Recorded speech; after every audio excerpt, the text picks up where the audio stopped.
All right, welcome into the Fit Parent Podcast. I am Jeff here with Amy, Hello.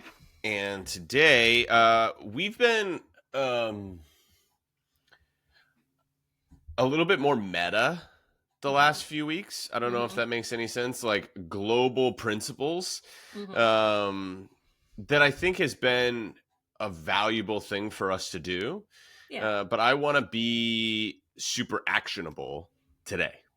Okay. Like I want to be like super specific Let's do it. with some fitness and nutrition stuff for like how do we actually go about doing the things that we've been talking about over the last few weeks, which are systems versus effectiveness and consistency and small things becoming big things. And it's kind of been the theme of the last 3 episodes has been this principle of like first consistency.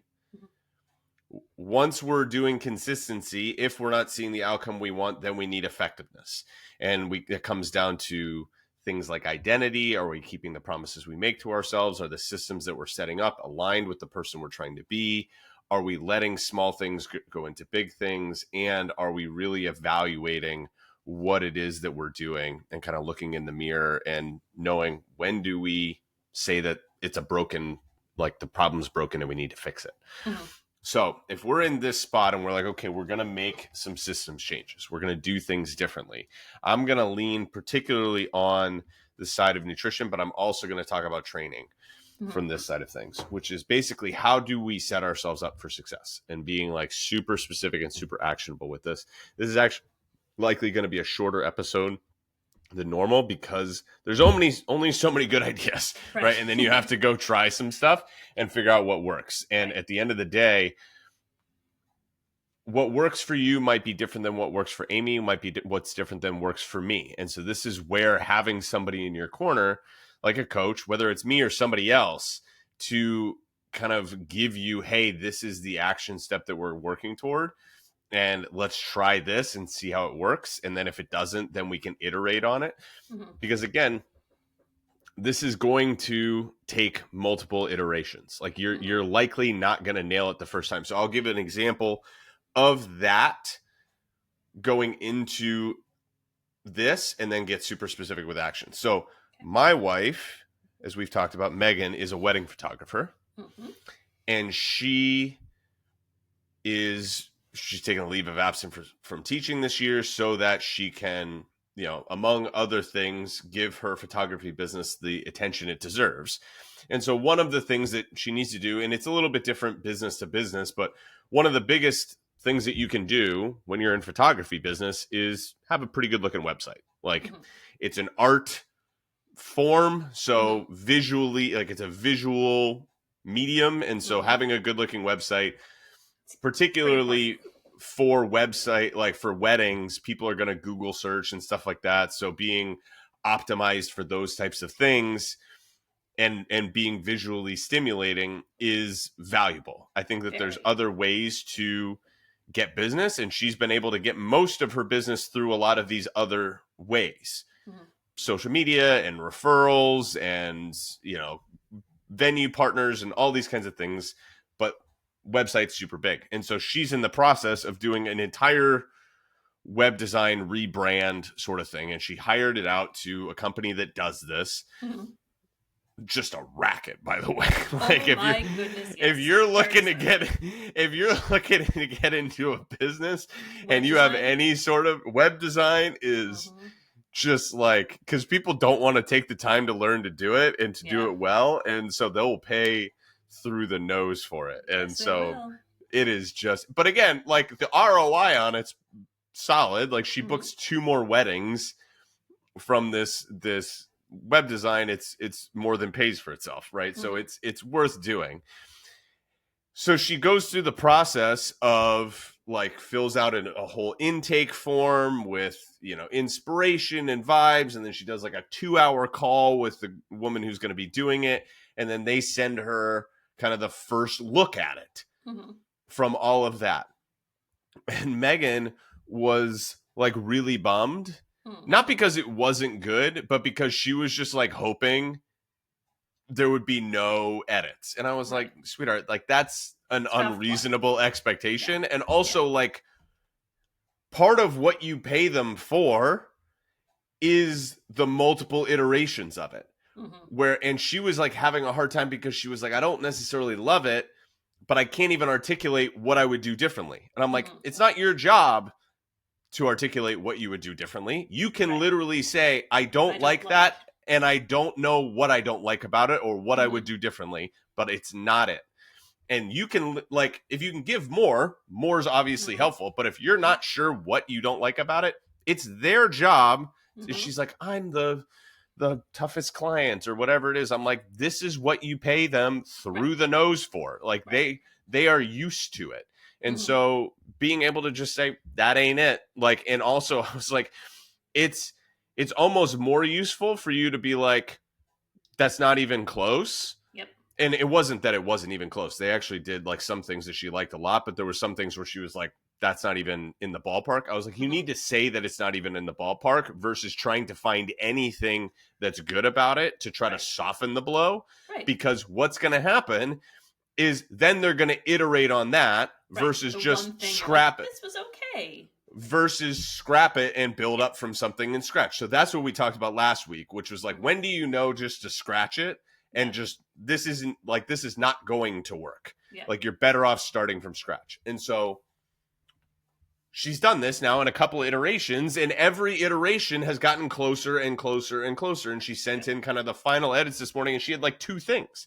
And it was like super small things. And she's like, I think I want this color to be slightly more gray, right? Like stuff like that you're like, okay, now we're nitpicking, but like it feels good that it's nitpicking. It took 3 iterations, which isn't a lot. But when the first iteration felt like it wasn't even close, you're like, oh my gosh. But it's when we have the unrealistic expectations that like it's going to get nailed from the jump that we get disappointed. When we have an expectation that we are going to like execute at the level of final draft when we're on first draft, that's when we end up disappointed. And so oftentimes when people start on a fitness journey or a nutrition journey, or they try to make some changes or whatever it is, they start with, and it's not a bad thing to begin with the end in mind, like have in your head like where you're trying to get to. But if you hold your standards to like the level 50 boss, so like, do you ever play like video games, like N64 video games? I played Duck Hunt. Okay. Which so I don't even think was still in existence when you were around. I don't think so. I mean, it might have been. But... Oh, no, it was. Yeah, because your Nintendo came with the gun. Yeah. And it had a very specific sound. Yeah, I remember. So I was big into story games. Like Zelda growing up. stuff? Like what's that? Like Zelda? Zelda. Yeah. And Super Mario 64, where you had to collect all 120 stars and beat the 3 Bowsers. And when PlayStation came out, I was really into the Sly Cooper games. And these weren't like super violent games, you know, but like I wasn't super into like shooter games, but I liked, you know, like my character goes around and like hits people, or my kids are getting into Pokemon right now, which is like wildly nostalgic for me. Yeah. And I'm watching some of these shows. I'm like, oh my gosh. Like it's like, I remember my little Game Boy with the red version. And I'm like, there's a very real part of me that's like going to go on eBay and buy a Game Boy and a red version of Pokemon. And then I was like, I can't do it because it would be my entire personality. Like I was obsessive about this until I beat the game.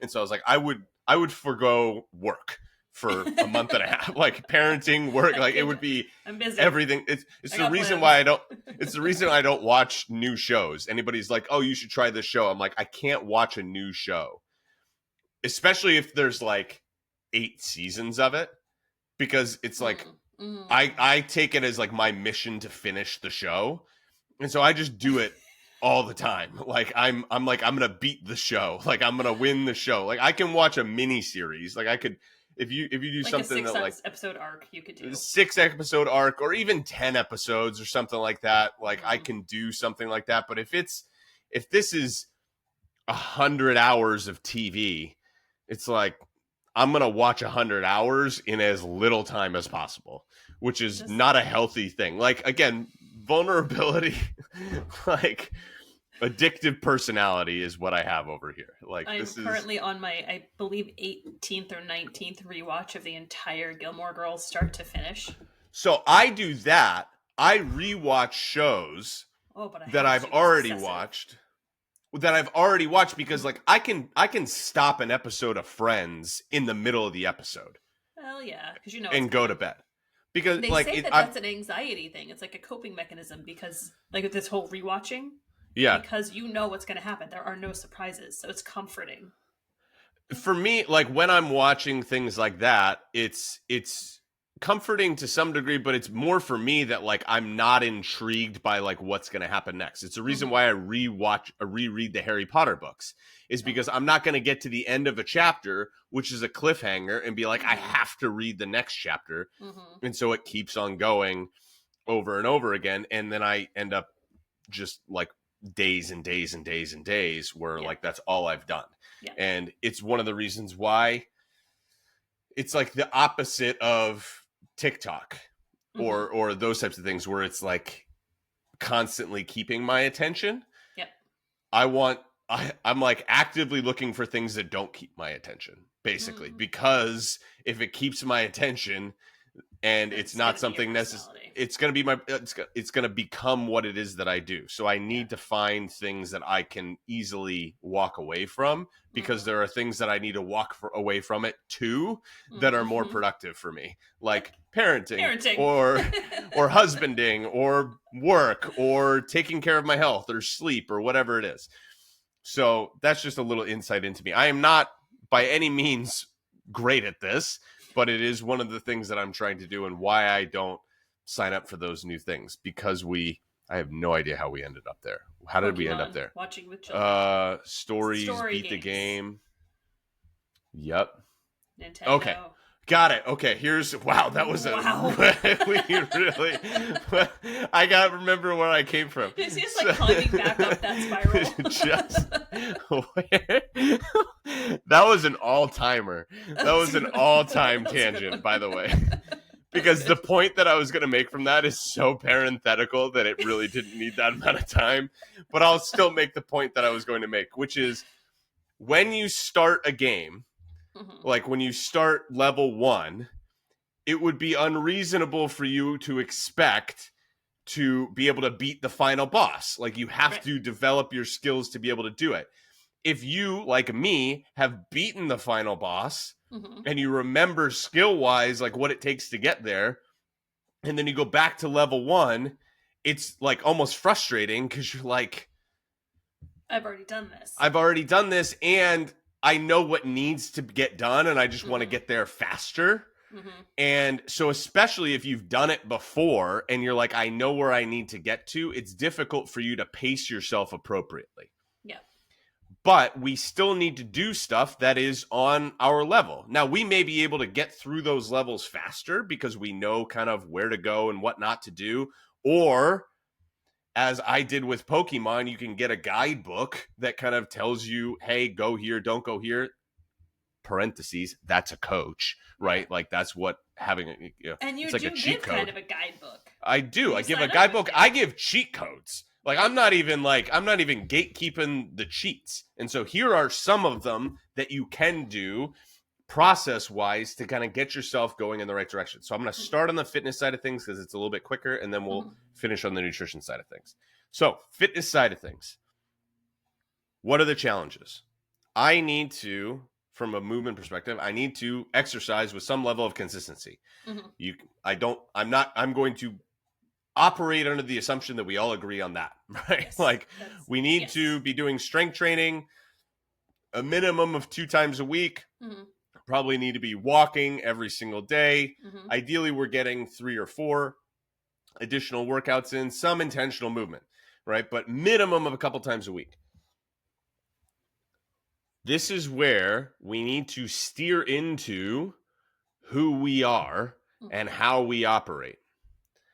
So, if you remember the stories from the last few weeks, I have had a hard time, for a long time, I have had a hard time finding a time for me that works consistently. Right. And the reason why is because I've been trying to insert workouts into kind of the middle of a day where things could happen before or after to impact it. So what have I been doing for the last 2 weeks? I'm back to the thing that I did when I was the most consistent with my workouts. I'm waking up at the butt crack of dawn. Yep. And I'm working out. And I am 5 for my last 5 with workouts because now there was one day where I did not. It was on Friday, but because I knew that my son was going to be home on Friday and I was going to have him, and I was like, I made the commitment to myself that I'll do it with him because I knew that he would be into it. I was like, hey, I'll do it with him later in the day. And it was going to be a little bit of a quicker workout so I could like churn it through in 25 minutes with him. And I didn't need 45 or an hour to keep his attention. So I was like, it'll be something for us to do because it was kind of crummy weather on Friday. So that was the exception. But like, I've woken up early and I don't like it. 4:30 is very early. I mean, it's just about 11 o'clock now. It must feel like mid-afternoon to you. I've been awake for a long time. Like, this is what it used to be when I was teaching, where I would show up time for you. And my first period of teaching was at 8 a.m. and they all woke up at 7:32. Right. You know, and I'm like, I've been up for 4 hours. Right. Like, I'm on my third meal right now. Buckle up, kiddos. Like, we got things to do. Like, I don't care that you're still sleepy. Like, ratchet it up. And so again, there's a cost benefit to it, but it is, I am putting the workout at the time that there is the least amount of opportunity for it to get screwed up. And so you have to look at your schedule and be like, when are the times where this has the least Newton's law? No, not Newton's law. What Murphy's law of like everything that will go wrong or could go wrong will go wrong. You got to think about that with your workouts, basically. So I had a guy who was starting with me who was thinking that he was going to do workouts like after he put his kids to bed. And I was like, that's a perfectly valid choice. And I understood his logic, which was when he first started, before we started together, he was talking about how he would put his kids to bed and then he would go crash on the couch and just kind of scroll on his phone or watch TV. And he was trying to make that be a more productive time. And I was like, totally get the logic.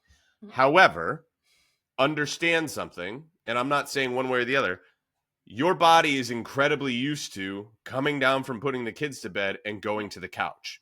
Yes. So the idea that you are going to break away from this habit that you've had for years to go do something uncomfortable is a lift.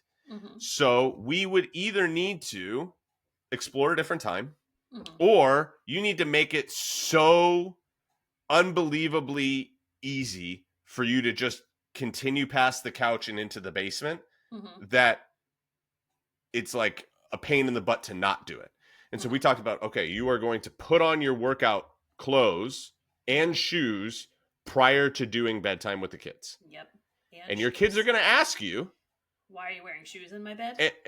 And you're going to tell them, like, Daddy's going to exercise after you go to bed, which is a positive thing. He was talking about wanting to be an example to his kid. Daddy's going to do it. Okay. So shoes are on. Workout equipment's on. You are going to make for yourself a drink, whether it's a non-stim pre-workout, a Gatorade, your water is filled, and you're going to go into the basement and you're going to start the workout music before you even go upstairs. So you go downstairs, the workout music's going, your shoes are on. Yep. Like you would have to go downstairs and turn off the workout music, take your shoes off. Like there are steps that you would have to take to not do it beyond just sitting on the couch. Right. That's and smart. So that was what we were like, hey, this is what we need to do in order to set you up for success. Like, this is the leading behavior of it. Like, hey, your workout clothes are laid out the night before. You have to step over them in the morning to do it. Like, if I have to go search in the morning at 4:30 in the morning for socks, that's going to be enough at 4:30 in the morning for me to just say, screw it, I'm going back to bed.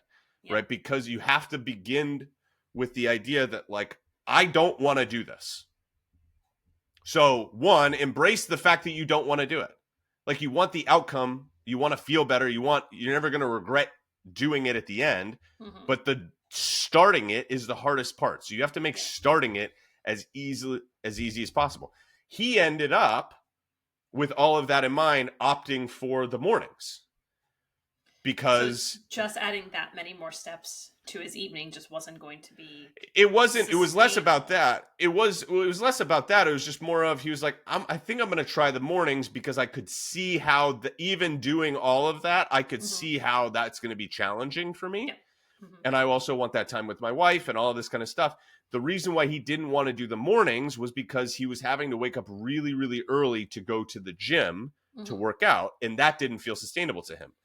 And we were like, okay, you have a couple of pieces of equipment in your basement, clear a space, work out in your basement. You save yourself 30 minutes of driving to and from, having to get out of your car and all this kind of stuff. Those were things that we set up for him so that he could get his workout in the morning. So it was, okay, you want to work out in the morning. Same thing. Clothes are ready. Like, go to sleep in your workout clothes. Have your shoes laid out, have the water already downstairs, right? Workout space is downstairs, and then you're ready to rock and roll in the morning. Right. And we removed barriers to entry for him, which were, I have to get in my car and drive to the gym, and then it's cold or whatever it is. And so if we can eliminate those barriers to being successful for you, it's after you drop, get M to school, right? That's your routine, but you get M ready for school in your workout clothes. Yeah. I know you do. I get up and get ready. You get up, you put your workout clothes on, you put your workout shoes on, and you go drop her off. And then you just continue to the gym. You continue to the gym. And there's also people who are expecting you to be there. That's another piece of it. Oftentimes you signed up the night before for the class or connected with the coach or whatever it is. So this is what's happening. And you've removed barriers to entry for you being successful with the workout. It's part of your routine. It's just as easy for you to go to the gym as it is for you to go home. At that point, it's actually a little bit harder for you to go home than it is for you to go to the gym, because you're going to go home and then there's going to be the mental thing of, I have to take off my gym clothes to put on regular clothes. And there's a little bit of the, like, positive guilt and shame where it's like, all right, like, I'm opting out of this sort of situation. And so you're setting yourself up with a routine where it's like, this is the least barriers to entry that I could have, is this. And now, after a while, it just becomes such a part of your daily routine that it feels weird to not do it. Yes. People always ask me for the longest time when I did this, because I did it for 5+ years. Yeah. My entire time teaching, I woke up at 4:00 in the morning to work out. And people always ask, like, how is it that you do that? I'm like, I've been doing it for 5 years. Like, it's part of what I do. And don't get me wrong. It still sucked. It still sucks. Yeah. Every day when the alarm went off at 4:00 in the morning, like, it's still hard. This is the key takeaway with this. When you stop expecting it not to be hard, you'll finally embrace the reality of what it is that you're setting into. Yep. When Megan stopped expecting the draft to come back flawless was when she was able to look at it with, like, okay, what can we do? So have an expectation that, like, it's gonna be hard, but let's try to find the ways to eliminate some of the hard that is unnecessary. It's fluff hard, right? So for me, the 6:30 in the morning slot was hard because it was kind of dependent on what time the kids woke up and what kind of mood they woke up in and all this kind of stuff, and how the night before went and all of these kinds of things, where it's like 4:30 in the morning, I wake up, I go downstairs, like, I am downstairs with my first exercise begun by 4:42. And I'm done by 5:20. I come upstairs, I have breakfast, I take a shower, and even the earliest my kids wake up, at like 5:30 or so, 5:45, which is on the earlier side, I'm still able to get all of that done, and then I can just be present with them in the morning. Mm-hmm. So the cost of it is the extra 30 to 45 minutes of sleep that I would be getting, but I get that consistency of doing it. And so, yeah, that's the hard. It costs me 30 to 45 minutes. That's the cost. The outcome is I'm getting more consistent with it, and I'm proud of myself and feeling better already and moving in the right direction. Everything has a cost. We've talked about that. Yeah. I can't even count how many times on this, right? Everything has a cost. So choose your cost. Choose your cost. All right. Workout side of things, movement side of things, same concept. How do I make it lower barrier to entry for me to do walking? What am I wearing right now in my own house? You're wearing your shoes, aren't you? I'm wearing sneakers in my own house. Why? Because it makes you want to stand up and walk around. Yes. You want to know what socks makes me feel like I want to do? Curl up on the couch with a good book. Yes. 100%. 100%. And my couch is like, I work at the kitchen table for a large portion of the day. My couch is right there. I will work on the couch wearing my shoes. But like I can do it if I'm wearing my shoes. Do your feet stay on the ground though? My feet are on the ottoman. That's fine. The feet are on the ottoman. Wear shoes off house, so that's like a lot. Well, I get it, but I have indoor shoes. Like these shoes do not go outside. Okay, and I wear these shoes. These are my gym shoes. They don't go outside. They're basically slippers, but I wear they're athletic shoes. And then I have the shoes that I'm wearing for the day right by the door. So when I'm ready to go, I just kind of just like I would step out of slippers. I step into those, but they're laced up. They're ready to go, so that I'm gonna walk around the house while I'm doing voice notes or in between calls, or I have a treadmill standing right behind me. You want to know what I don't want to do when I'm wearing socks? I don't want to walk on a treadmill. Like I don't want to. Like a comedy skit. You're like socks gonna get stuck in the treadmill. 100%. My son, the day he was down here working out with me, he wanted to do the treadmill. I turned it on. He was barefoot. My mistake. He was barefoot, and then he like got slipped and got his foot caught, and he got a little scrape. He was fine. Like it didn't hurt him. Yeah, but like, I was like, lesson, Dad should always make sure that you're wearing shoes. Like that was on me. Like, sorry, bud. Let's make sure that you're wearing shoes anytime you're on the treadmill. But like for me to walk I have a meeting after this, all of this kind of stuff. Like that is the frame on it. And so that's sort of where we're going with that. I take my dog for long walks. Where we're living now, because we're out of our house for a little while, we have conservation trails that start directly behind this house. And it's a 1 mile loop. So she and I will just go out there and do a couple of loops just to make sure we're getting our 2 miles. But I have my book on tape. That shows my age. I have my audio book that I will only listen to when I'm walking. So that's a motivation for me to continue my story, because I'll have to return it before I'm done the book if I don't get to my walk. But that's a good thing, because I love the walks and I love the listening. And we didn't go yesterday because it was really windy here, and I just didn't want to be in the woods during a windstorm. And I felt off all day. And it's a long, it's like 45 minutes to do 2 miles. So it's like a chunk of, because I'm with my dog, who's not a fast walker. So I do have to assign some time to it. But I found that if I don't do it, then my whole day just feels unfinished. But that's because I've been doing it every single day since the end of July. 100%.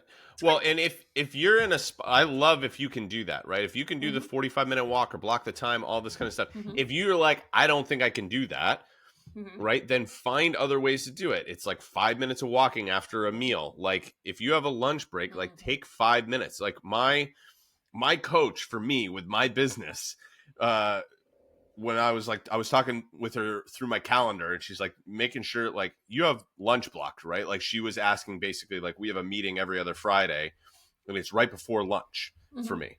And she was like, hey, can we do our meeting longer for an hour next time we meet? And I was like, yeah, I normally have lunch after, so I'll just push it. And she's like, you will be able to have lunch, right? I was like, yes, of course I will. And she's like, I just want to make sure. And I was like, yeah, like I go upstairs and I eat, and then I usually answer messages during lunch. She's like, you get some sunlight, right? I was like, yeah, I eat and then I go outside and I walk around the circle, or I walk around my house and I answer messages. Just get outside and do that for 5 minutes, like 10 minutes. Like it's not that big of a thing. But I would encourage you, if you're in a spot where like, I'm trying to have a hard time doing it, like early in the day, like before 8 a.m., just go for a 10-minute walk, like to the stop sign and back, wherever you are. Like that small of a thing. It's not about the amount of steps that you're going to get during that day, but it's going to create that forward momentum for you. It's Newton's first law that an object in motion is going to stay in, I don't know if it's the first law, but I think it's an object in motion is going to stay in motion until acted on. Like start yourself moving and you'll keep moving throughout the day. You'll find those opportunities. So like just find a way to earmark those. I'm not going to do the park far from the grocery store and take the stairs. Like those are common tips, but the idea of like, I am going to every single day find a 5 or a 10-minute block where I'm going to do this every single day. I'm going to go for a walk. And then I think I've told this story. I had the client who was averaging like 4,500 steps a day sort of situation. And her peak day was like 6,500. We added a 10-minute walk in the morning. I was like, you can do longer than 10, but it's 10-minute walks every single day. Her daily steps average raised from where it was to her peak, remember, was 6,500. Her average after 3 weeks became 6,500. She had her first 10,000 step day just from adding 10 minutes in the morning, because she would sometimes go longer than 10 minutes, but she also would do more throughout the day because of that forward momentum. We're reducing your barriers to entry and creating some incentive, like, hey, I'm going to listen to something specific while I go do it. I'm going to call a friend. I'm going to do something while I do this to make it a positive experience. All right. Now, nutrition. Ready. I think I've talked about this a little bit before, but this is where, like, if you show up for a meal time and you're like, what are we going to eat? You're screwed. You're done. Like the game was lost 4 hours ago. It was lost 4 days ago. Like you might be successful, but you're most likely at that point relying on willpower, and you're not going to have it. Right.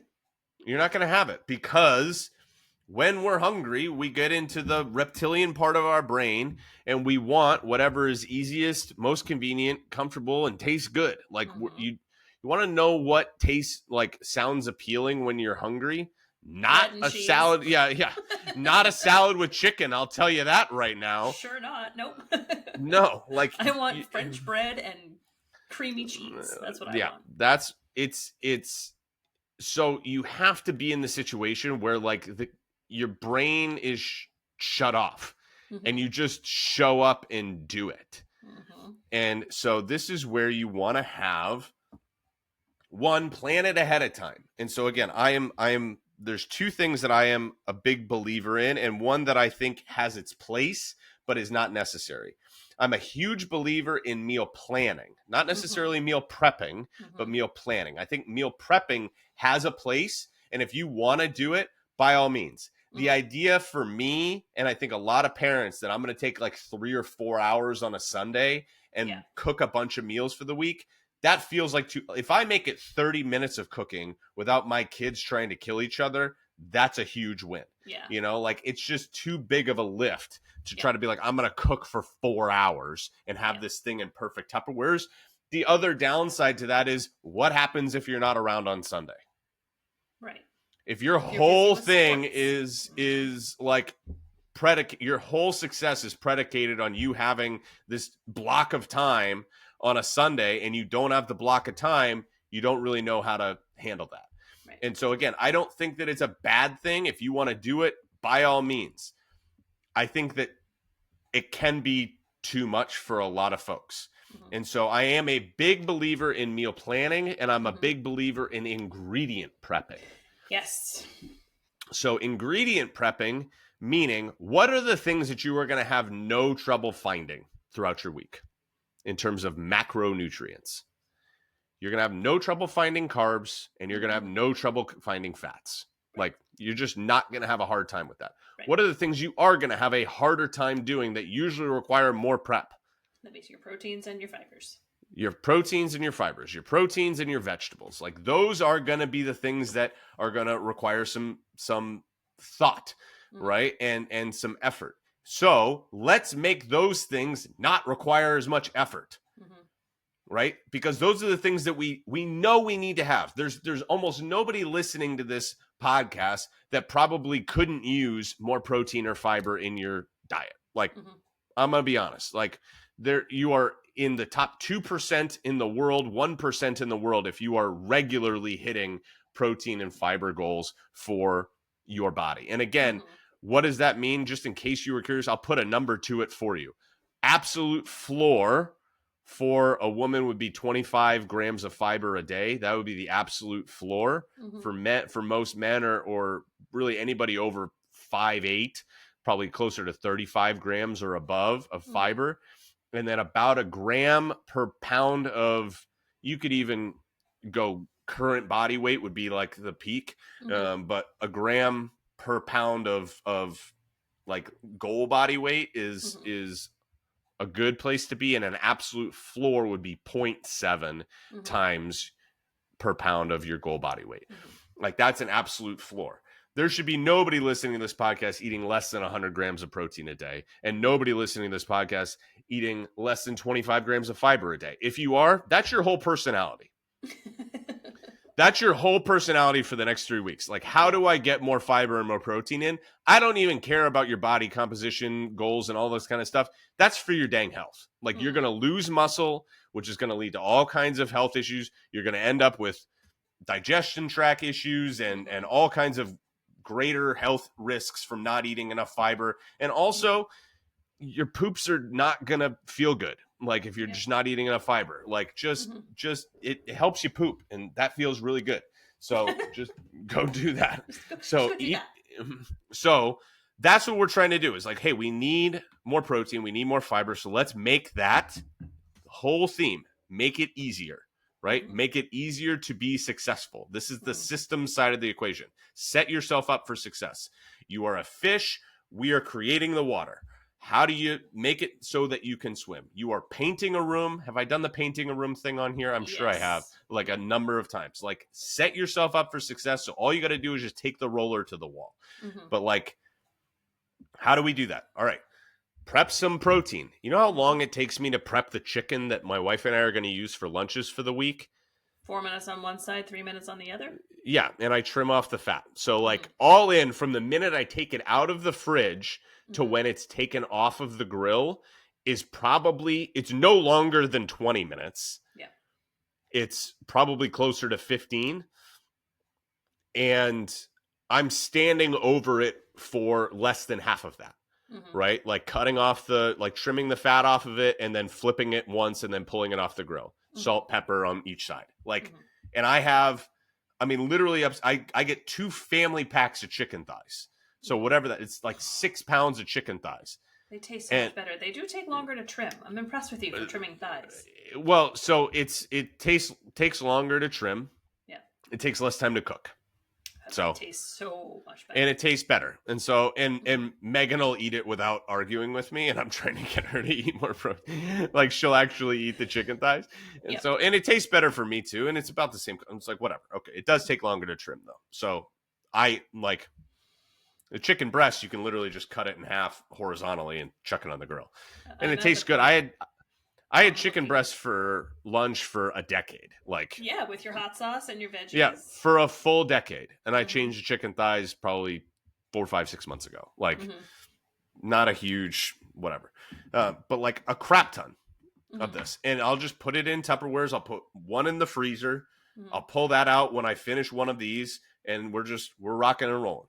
And we have chicken for the week, for me, for my wrap, for her with a salad. We also have it for dinners. If we're in a pinch, we can just throw it in with some pasta that the kids are going to eat, with some red sauce and a salad on the side. And that's a decent quality dinner right there. But like, if I'm in that much of a pinch and I'm like, I don't know what to do for dinner, we have pasta.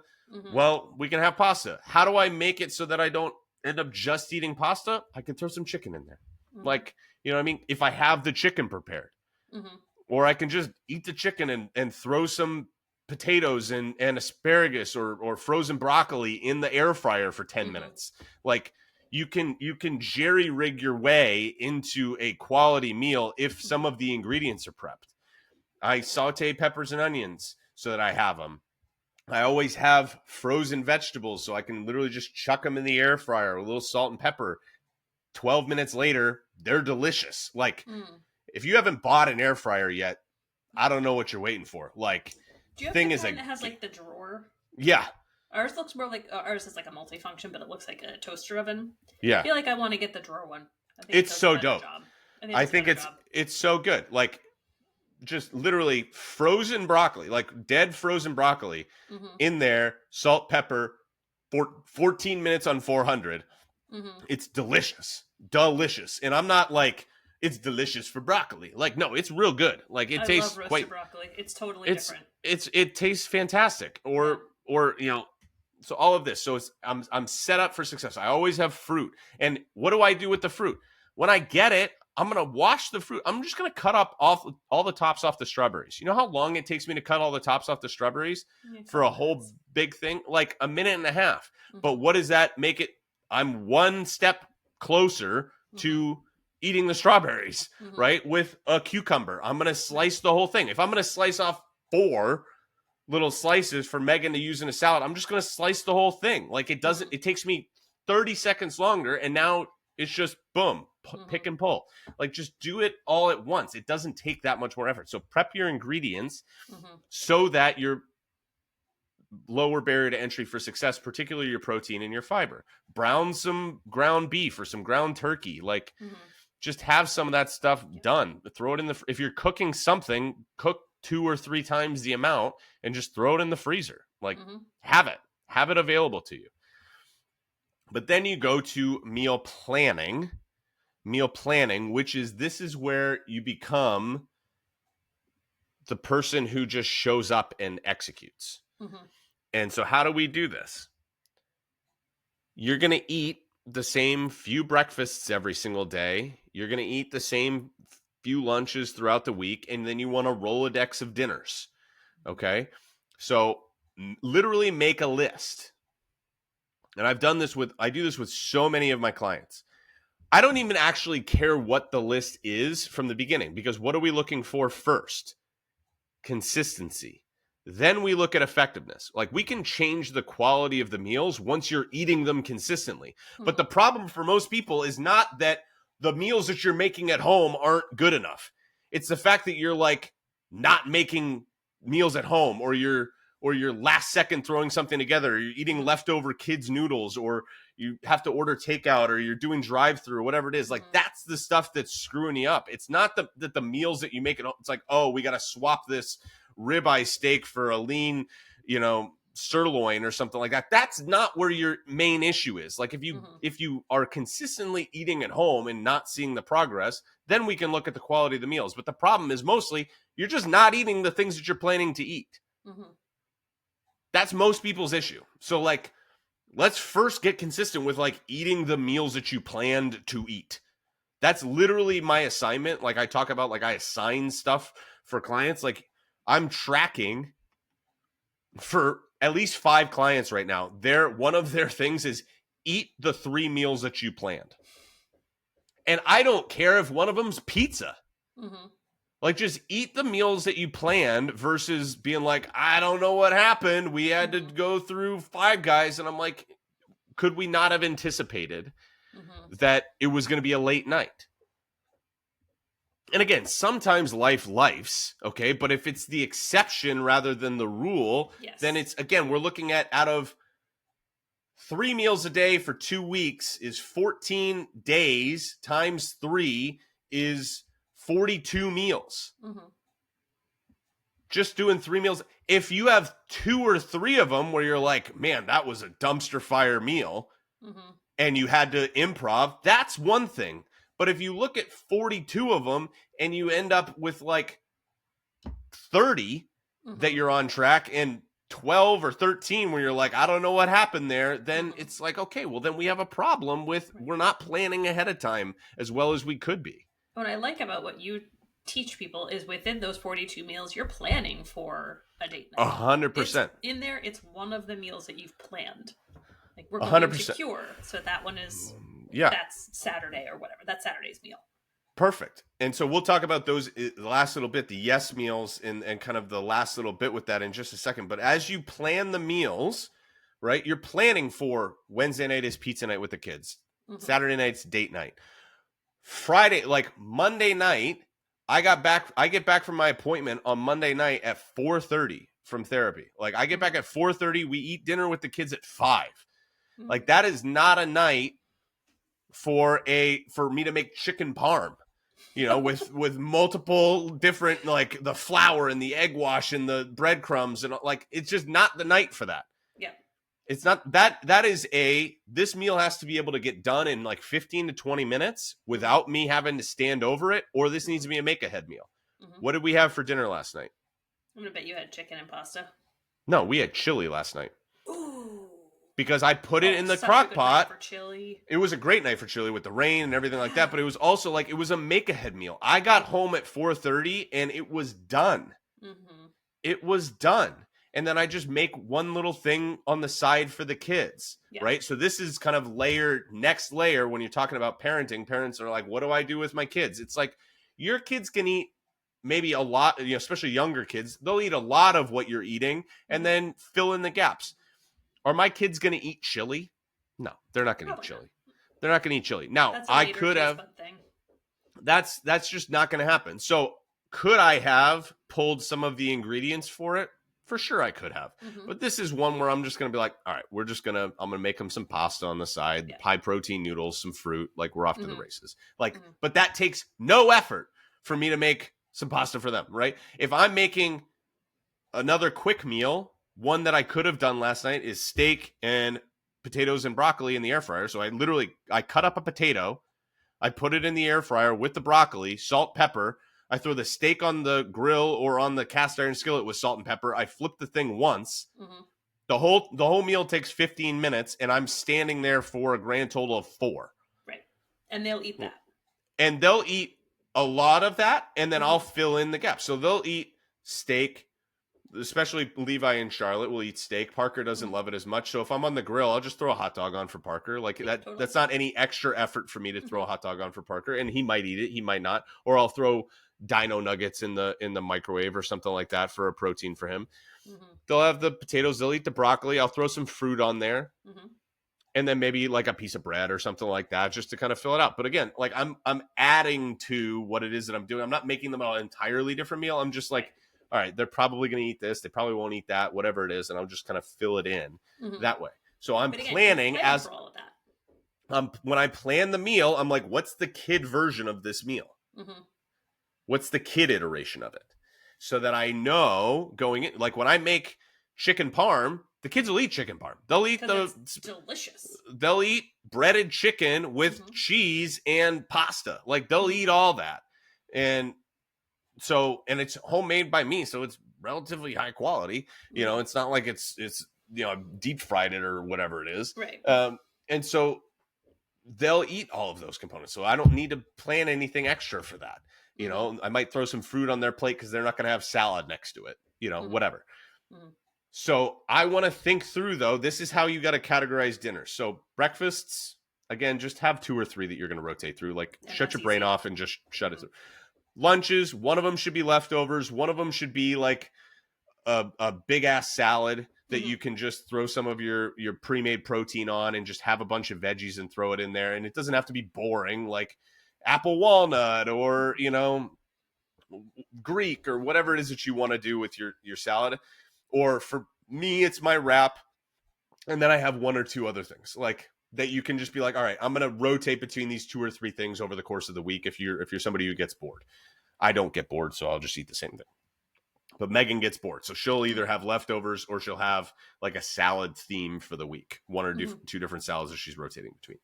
So like yesterday she had leftovers. Today she'll have leftover chili. Tomorrow she'll probably have a salad. The next day she'll probably have chili again. then a salad, rotate. Dinners, you need 3 categories of dinners. I would say 7 to 15 dinners. You already have a Rolodex of dinners. Don't tell me you don't have go-to dinners. I don't care how quality they are. Right now, I just want you to consistently be making them. Once you're consistently making them, then you can look at them and be like, what's missing? Let me add some protein. Let me add a fiber. Let me swap this for that. But let's just consistently do them first, then look at effectiveness. 7 to 15 dinners. A third of them can be normal dinners, things that take you, 30 minutes to make. Chicken parm is the example I keep coming to, but let me think of another example. Roasted pork tenderloin. Easy. Yeah. But something that I need to be doing a couple of pieces of prep, I'm going to be in the kitchen for a bit, right? That's something that I do when I'm we got the kids home before 4 o'clock. Megan and I are both home for that window. I've been able to play with them, and then I'm like, hey, cool, I'm going to go make dinner for the next 30 minutes. And she's on mom duty for those 30 minutes. And I can literally just be in the kitchen and I don't need to worry about it. If she's not home, that ain't happening. She's shooting a wedding or whatever it is. It's that ain't happening. I'm not making pork chops with a maple glaze and, mashed sweet potatoes when I'm home alone with the kids. It's just not happening. Then the next 2 categories are the ones that I touched on. Make-ahead meals and quick meals with little attention. So make-ahead meals are crock pots or Instant, those types of things where you're I show up and this is done. This could also be I'm cobbling together a bunch of my ingredient prep. Right? So I have this thing and this thing, whatever. Quick meals are things that you can make with little to no standing over it attention that you can get. Hey, I walk in and dinner's on the table in no more than 20 minutes. And I can also be transitioning people while I'm also prepping this dinner. That's the steak dinner for me. That's breakfast for dinner is a good example of that. Bunch of eggs and some protein pancakes or something like that. I can get this done while I'm also monitoring what's happening and, hey, take your shoes off, put that back, whatever it is. I'm going to get started on dinner. Then once you have these categories, look at your week. This is how we're going to finish with this piece of it. And then the yes meals. Look at your week and be what's happening this week? So for instance, Mondays, I get home at 4:30. That needs to be either a make-ahead meal or a quick meal. It needs to be. For last week, I'll go with last week as a for instance, because I remember it a little bit better than I remember this upcoming week. Last week, Megan was on worship rehearsal on Thursday. I was going to dinner with my brother on Friday. We had a date night on Wednesday. So there was a lot of moving parts. So Thursday, she didn't have to leave until 6:30, but I knew that we were going to be doing a couple of different things. So that was a quick meal on Thursday. For Friday, I was leaving, so it needed to be a make-ahead meal because I needed to be totally present before I left, and dinner needed to be covered for her so that she didn't even have to worry about it.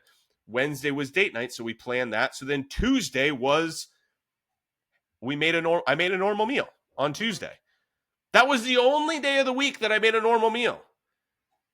If I had gone into the week being with these grandiose ideas that I'm going to make all of these great meals, I would have, that's how you end up throwing food away. And then you end up frustrated because you're I can never make these quality meals. It's no, because you're not set up for success.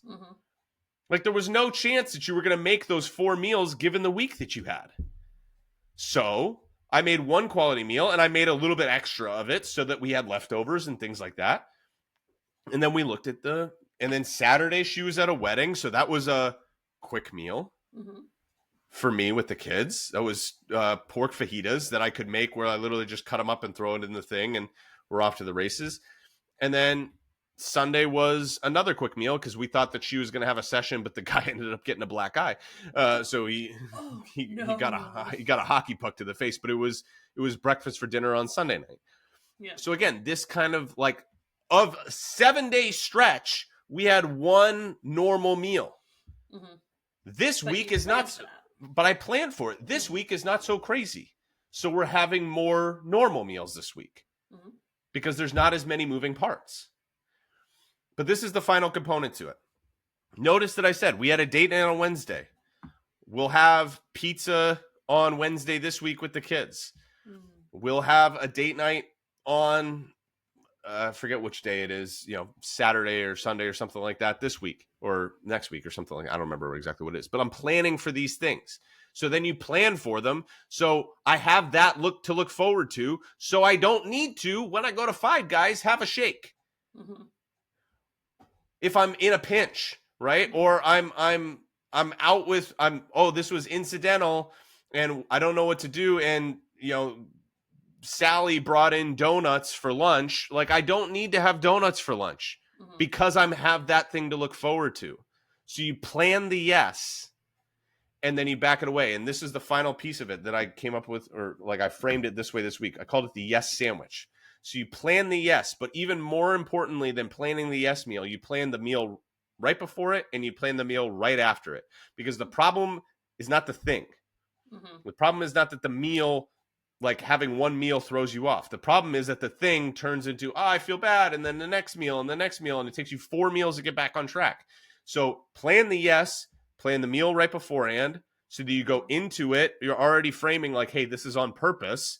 Mm-hmm. Even though I'm saying yes, it's still on purpose. Mm-hmm. And then I plan the meal right after, super explicitly, so that I know how to get right back on track at the very next opportunity. But this is, again, all about you setting yourself up for success and steering into how you normally operate. Mm-hmm. Because if you have to show up and will yourself to eat the things that you want to do, or you're overly ambitious and being like, I'm going to cook all of these great meals, or I'm going to meal prep for all this kind of stuff, and you can't because you're not at level 100, you're at level 3, you're going to feel like a failure. Yes, you are. So do things that are reasonable for you. Get consistent with them. Figure out if that's effective enough. This is what I keep coming back to. Figure out if that's effective enough. If it's not, then refine what it is that you're doing. But most people will see most of the progress that they're looking for by just being consistent with the things that they already know to do and cutting out all of the excess stuff. So just get more consistent with, like, if you ate at home for 90% of your meals, most of you and ate the meals that you plan to eat, most of you would see a lot of progress. Mm-hmm. That's what most of you would see. And then if you're not, then okay, I need to change those meals a little bit. It becomes really simple at that point because you've eliminated all the other options. Super actionable today, hopefully. Mm-hmm. I think so. Appreciate you listening. If this was helpful, give it a like, a rate, a comment. Send me a message on Instagram if you would like some help walking through this. I don't have a keyword for you. Just say, hey, I listened to the podcast and I want help. But share it with a friend that might find it helpful as well. And save it for yourself, maybe as a reminder. Appreciate you all listening. This has been the Fit Parent Podcast. We'll talk with you next time.